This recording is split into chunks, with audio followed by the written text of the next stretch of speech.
So this is the Optik Instruments Horizon. This is the billet model, and I'm going to give you an up-close look at it.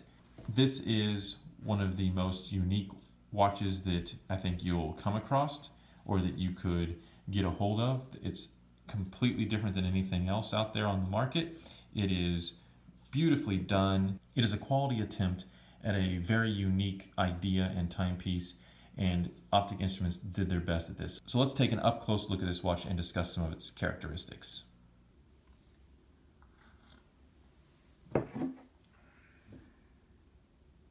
What time is it? It's about 9:30. Now that's an interaction we have all the time, whether it's talking to our partners, whether it's talking to family or colleagues. What time is it? It's about 9:45. It's about 6:30. It's a quarter of or a quarter to. And the watch we're looking at today is designed for rough time telling, which is, I think, a cool design. There are a lot of watches out there like that just have, let's say, hour markers. But this is a whole new take on the concept, and it's the Optik Instruments Horizon. Yes, I'm still waking up and enjoying my coffee. No, I haven't shaved in a few days. It's been busy. But I put on a nice shirt for you all. So just to give you a sneak peek, this is the billet, and there were several models. This is the one that's got gray, light gray, dark gray for the day and the night, and red markings for the 12, 6, and the time-telling locations on the watch. There were a handful of models. There was the flagship, there was the billet, there was the Technic, there was the Navigator, there was the 24-hour Navigator that also had lume, and then there was a rose gold version. So there were a lot of options in the Kickstarter campaign. I went with the billet, which I think is the most dress-looking version of the watch, and it goes really well with the shirt I've got on today. Okay, so let's talk Optik Instruments Horizon. It was a Kickstarter campaign. What's really interesting is it's just a flash in the pan. I'm doing this review, but you won't be able to buy one of these watches. The company is basically disbanding after they've put out all the rewards to the backers, and so I'm lucky or happy that I got in on the Kickstarter campaign early on. I was one of the first backers, got a nice early bird special, because I think it's a really interesting, unique timepiece. They knew they were taking a risk, and so let's talk first a little bit about the company. So briefly, just to explain, Optik Instruments as a company was an offshoot of the Marlowe Watch Company, which is a British-based company, and they make really great designs, really interesting watches. I have a few other Marlowe watches. You can see my review on the Haskell, which is posted online. I also have one of their Panda chronoscopes, and I have their very first watch, which was the Sherwell. And Marlowe makes great hand-wound watches. Now, one of the founders has this offshoot called Optik Instruments, which is a smart way to separate the foray into quartz from the main part of the company and of course, the money. So they set up a separate company for some exploration into quartz with a very unique, beautiful design that's really outside of the box in terms of thinking and time-telling. And I think that was a really good move because they've had a lot of technical issues. So throughout the production of this watch, they hit a lot of technical hurdles and production hurdles, and what that resulted in was they went through all of the money that they got from the Kickstarter, which then leaves no funding for future projects, and so it's basically this watch and done. One and done. It's a shame that we're not going to see any other designs or continuation of this in different colorways from Optik Instruments, but at least the other side of the company with Marlowe will still have more designs and watches coming down the line in the future. And maybe in the future they'll revisit this particular design. So I'm going to walk you through the packaging, and I'll show you up close shots of the watch and some wrist shots and so on and so forth. There will be a blog post, but let's get to the watch. Here is the outer box that it came in. You can see it's got some of the hour markings on it. On the inside flap, you can see change one thing, change everything. Inside the box are the instructions. One is sort of like a informational card about the project on Kickstarter, and then you have the revised operating instructions. The primary instructions are on the box itself that the watch is in. Because of one of the technical issues, the best way to set it so that it keeps accurate time is to pull it out to position 2 and then turn it clockwise and I'll show you that whenever I show you the watch up close. But revised instructions and the card, and there's more text on the inside. The Horizon displays all 24 hours of your day in full, the night hours, the dark hours, and the horizon in between. It's the type of box and writing you would see with the parent company of what was Optik Instruments, Marlowe. Just great packaging all around, great presentation. Optik Instruments included an extra strap with every order, and I got a duplicate of my tan strap, which is fine because if one wears out, then I've got a second one. I like this light tan strap, so I'll show you that up close as well on the watch itself, again, which has another one on it. And here's the actual box. See Optik Instruments, which is also written on the top. It's got, again, some markers there, hour markers, Optik Instruments Horizon. And this opens up to reveal different things on each side. Again, information about the company and their Kickstarter campaign, the picture of the Horizon, the original setting instructions that describe both the quick set and the precision set. Again, the revised instructions are on the card that's included. You don't want to use the quick set method. If you do, it doesn't get started for anywhere between like 8 and 15 minutes or something like that. So the precision set is the best way to go about it. And then we have the specification: 40mm diameter, stainless steel, sapphire, anti-reflective coating. And I'm glad it's got the anti-reflective coating because as I've been wearing it, it is heavily domed and it catches light in a lot of ways that other watches don't because of the unique design and the surface, that there's no hands or other things to really break up the light when it hits the disc. So we've got a domed sapphire crystal in the domed disc, and the anti-reflection really helps. So good water resistance, a nice Swiss movement, and they tell you what battery. That's always nice. I've not seen that on a box written so clearly before, which is good. So nice packaging, and then inside was the watch, nice, perfectly cut out. The watch wrapped around this. Of course, the plastic coverings on the front and the back, and so just, you know, some standard aspects to the packaging, but also some nice unique touches. And I think really well done packaging for a Kickstarter campaign. Usually you don't see this level of detail from most Kickstarter watches. And now we get to the watch, and I will give you lots of shots of this. There will be lots of pictures on the blog. I will zoom in and do some up close looks, but it actually looks a little bit smaller on the wrist than 40mm. That's because there aren't any lugs sticking out on it, which again is a very different look. It's got heavily curved spring bars. You can see the sapphire crystal is a nice domed shape. It kind of almost looks concave as it first leaves the side of the case and then kind of scoops up to a nice domed surface. So an interesting and very different look. You can see it kind of catching the light in very different ways that you may not see that often, and you'll be able to see lights and windows and things around as I'm shooting this in my house. The watch wears really well. It looks smaller, again, I think, than what a lot of people were expecting for 40mm. You think 40mm, that's a nice sweet spot for a lot of watches, but those watches have lugs that are sticking out to the side, giving, you know, 50 to 55, usually somewhere in that range, lug to lug width, which adds a lot of surface to look at for most watches, and that's just not here. Here you've just got just the circle and that's it. Again, very different, unique look.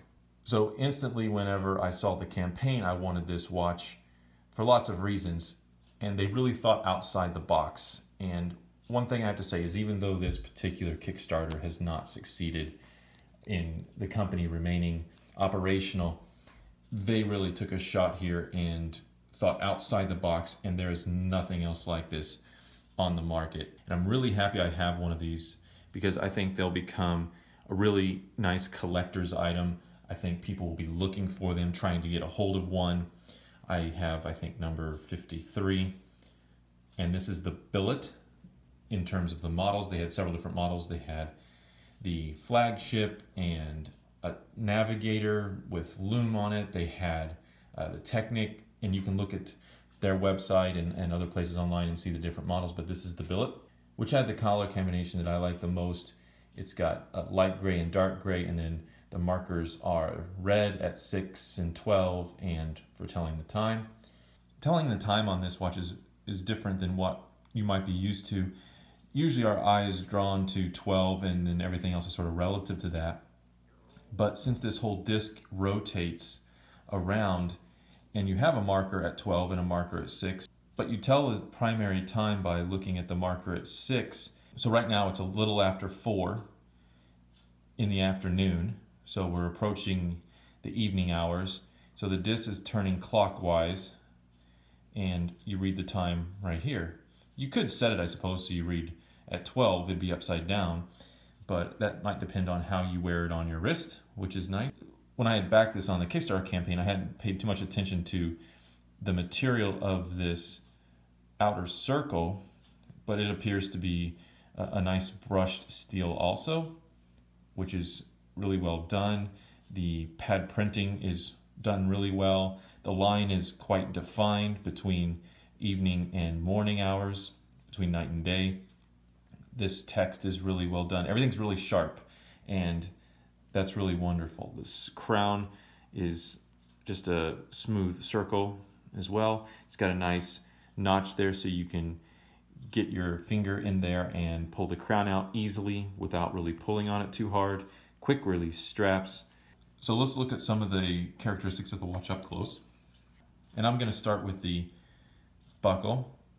You can see that it's got the OI, Optik Instruments. It's a brushed buckle. Again, nicely done. Quality materials being used with this. The strap, I'm going to be interested in seeing how long this strap lasts. At least I have a backup. It feels not the highest quality, but I think it'll just be a matter of time, seeing what moisture does to this particular leather. It's relatively thin. There's no padding or anything.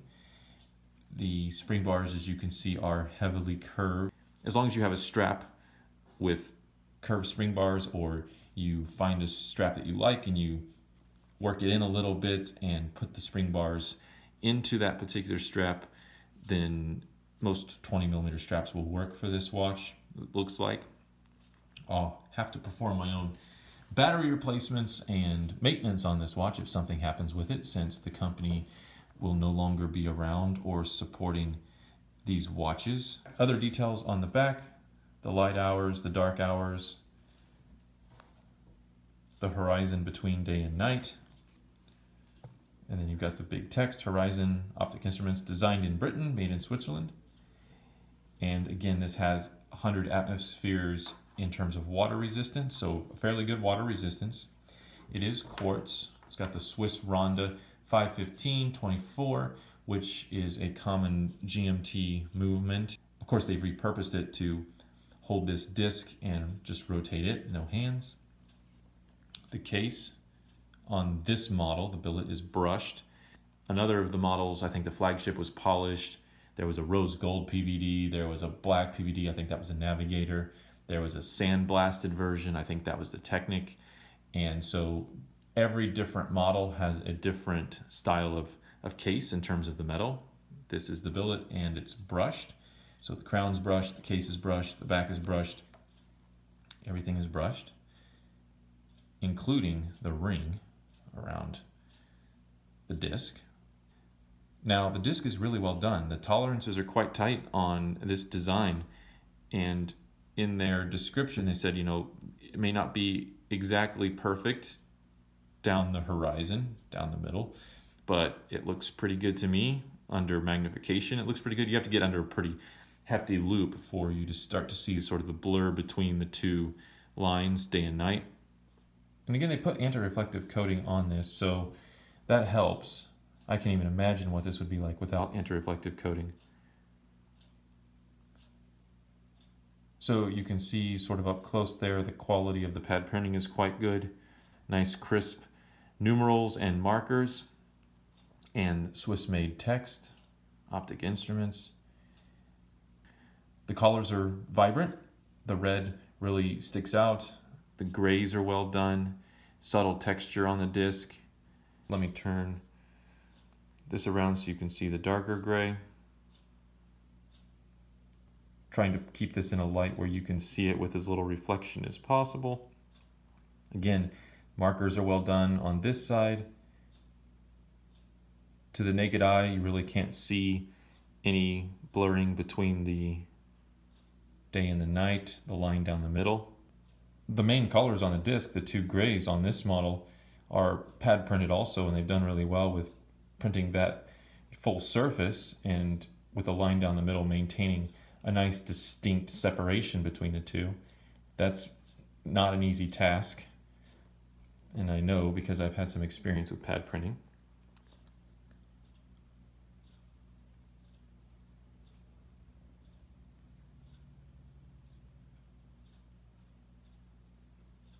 This is really a unique watch. There's nothing else like it. I'm really kind of sad that the company isn't going to be able to go on and try some other models, keep this one going, that sort of thing, because this is, you know, something that doesn't happen a lot of times in horology, and that is really a major leap or a major step forward, particularly when you're talking about a quartz watch like this and just thinking outside the box in terms of design and telling the time. This is something that none of the larger companies are going to do. They've got their following, they've got their sweet spot, they've got their, you know, flagship models. This is just completely different. I don't think any of the larger companies would take a chance on this sort of a design. And so that's really one good thing about Kickstarter. It gives people a chance to take a chance. And at least the company, Optik Instruments, got the rewards out to their backers. It may not be perfect. It may be 95, 96% of the way there, but it's something, and it's wonderful. It really is. I like this. This is staying in my collection. It's not going anywhere. And I'll tinker with it if I need to, keep it working. So the setting of this is pretty simple. You just pull out one position, two positions. So I've pulled that all the way. And then of course I'm using this. It's a little after 4, as you can see. It's about 4:20 or something like that. And then you turn it toward you. So this is the precision set. And so if you want to set the watch and you're on, you know, a different part of the day, although this is quartz, so you can kind of set it and then it'll just maintain time. So that was going through the evening hours. Now we're into the early morning, and then we're going to get to noon, and then we're going to get back to a little after 4 o'clock. We were somewhere around here, and then push back in. As you can see, there aren't any minute markers. What we have here are 15-minute intervals. So we have the hour markers with the numerals above them. The half hours have the dots above them. And then the 15 minutes are just the marks. And that was sort of one of the selling points in the campaign, was that, you know, people want to say a quarter of, or a quarter to, or it's, you know, 4:30, it's, you know, 5:30.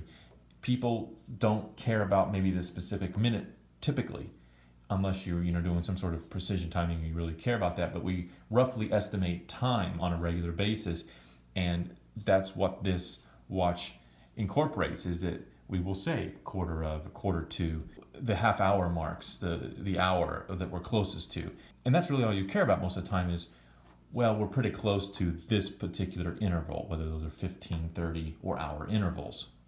So I think that's an important thing and a simplistic approach to time telling.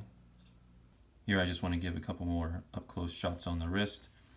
You can see here's the buckle, OI, Optik Instruments, nice brushed surface, just tan leather strap. We've got the circular case, very curved spring bars. The strap kind of looks like it's going into the case, but it's just a really curved spring bar. And then we've got the horizon. You can see it's almost 10 o'clock. It's between 9:45 and 10 o'clock, so it's about 10 o'clock is what, if someone asked me the time, it's almost 10. I think it's cool how they decided to put the brand Optik Instruments on both sides. Same with the Swiss made. It's just very symmetrical because it's just duplicated on both sides.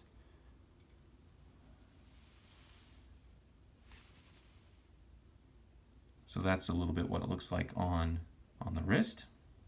it's a very different look just because the entire thing is a circle. Just not used to it. We're used to seeing the lugs. I like how the crown is subtle, half hidden. You can see it more from the other side. Zoom in here.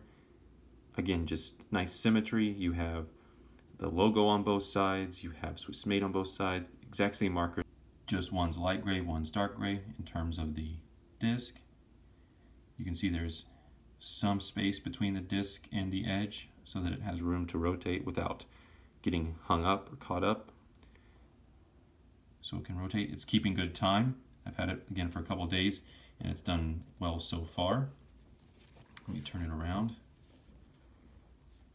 You can see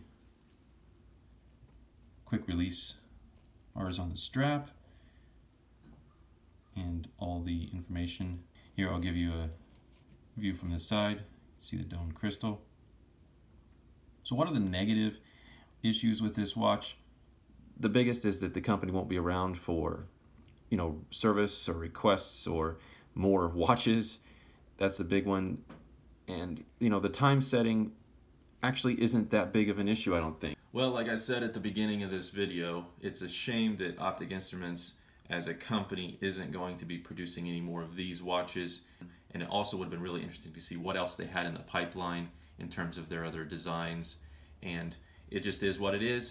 If you want to get one of these, you're going to have to find it secondhand, whether that's on eBay, watch forums, and just keep your eyes out for them because these aren't going to be around. One important thing to note if you were to get a hold of one of these or you have one of these is that if you need maintenance performed, whether that's a battery replacement or something goes wrong with the watch, then you're going to have to find a local watchmaker or watch shop or do the maintenance yourself because the company's not around to provide warranty service, those sorts of things. But this is a beautiful watch. This is a great design. I wasn't sure how well I would adapt to telling the time this way, but it was almost natural. In fact, used to looking at hands, but now I know, okay, I look at 6 o'clock at that marker and it's about 9:45. It's that quick of a determination. I really, really do like it, and I think this will start conversations really easily because it looks so unique. It's just well crafted, it's well thought out, just a crazy good design. So well done, Optik Instruments. Sorry you won't be around to create more designs, but thank you for providing a wonderful watch on Kickstarter. Thanks for watching this video on the Watch Complications channel. My name's Brian. Follow me on Instagram at watch_complications and watch for the blog post that'll be coming along later with lots of pictures of the Optik Instruments Horizon.